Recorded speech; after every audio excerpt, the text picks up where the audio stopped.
कारगिल विजय दिवस, ऑपरेशन विजय की याद और युद्ध की कहानी पूर्व सैनिकों की जुबानी। पूर्व वायु सैनिक नागेंद्र सिंह ने कहा कि उन्होंने 1993 में वायुसेना ज्वाइन की थी। आज भी उनके जहन में कारगिल युद्ध की यादें ताज़ा है।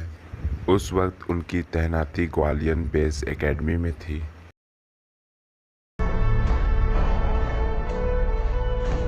मैं नागेंद्र सिंह भारतीय वायुसेना का भूतपूर्व सैनिक हूँ। कारगिल युद्ध हमारे जज्बातों के साथ, हमारे देशभक्ति के साथ दुश्मनों के द्वारा थोपा गया था।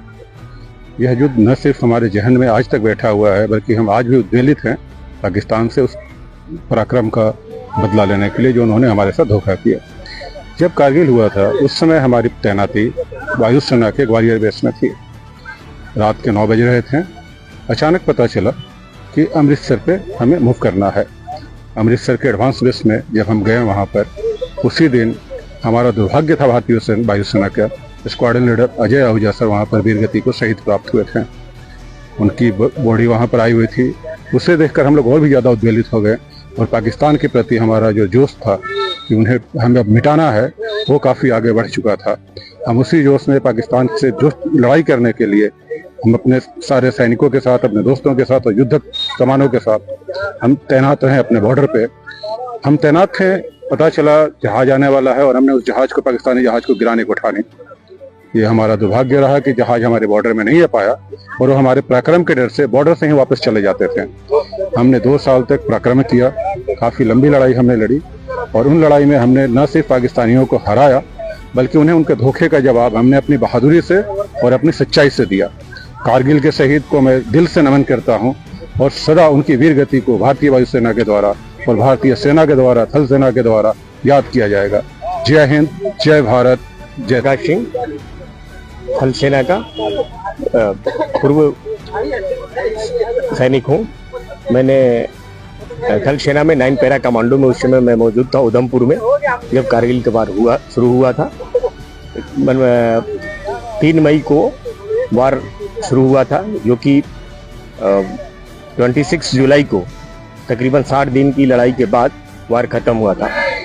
और इस वार का नाम दिया गया विजय, ऑपरेशन विजय, जिसे कि हमारी देश की सेना ने सफलतापूर्वक पाकिस्तान के दुश्मनों को कारगिल की चोटी से भगाया भी नहीं, हमारी तिरंगे को वहां पर लहराया, जिसमें हमारी देश के तकरीबन 522 जवान शहीद हुए और उन्होंने अपनी शहादत को ऐसे ही नहीं जाने दिया।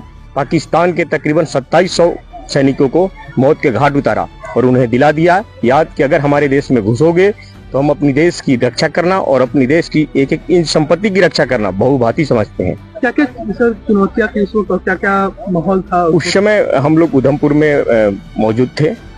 सबसे ज्यादा चुनौती थी कि उनकी वो हाइट पे थे और हमें हाइट पे ऊपर चढ़ना था और तकरीबन 18,000 फीट की ऊंचाई थी, जिसको कि आर्म्स एम्युनिशन और सारी अपनी सामान के साथ ऊपर जाना और उनके साथ जंग लड़ना काफ़ी बड़ी चुनौती थी, जिन्होंने, जबकि हमारी देश की सेना ने और हमारे पूर्वजों ने भली भांति निभाया और उन्हें याद दिलाया कि नहीं, हम किसी भी परिस्थिति में लड़के और आगे बढ़ के दुश्मन के छक्का छोड़ाने के लिए हमारे अंदर काबिलियत है और हमारी देश की सेना ने इन्हें किया।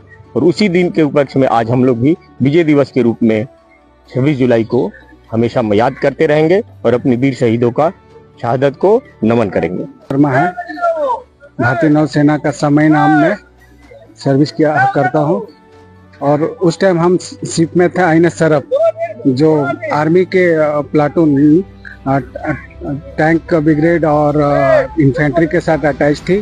उन लोग को कैरी करना, उनके टैंक को दूसरी जगह पहुंचाना। स्पेशल शिप था INS सरफ, जो पाकिस्तान को चारों तरफ से घेरा हुआ था। जैसे ये अनडिक्लेयर बार था। आप पाकिस्तान के मंसूबे को कामयाब नहीं होने देने के लिए हम लोग चारों तरफ से पाकिस्तान को घेर लिए थे। कारगिल सेक्टर के साइड में हम लोग का मूवमेंट तो नहीं था, लेकिन पाकिस्तान के चारों साइड हम लोग फैले हुए थे।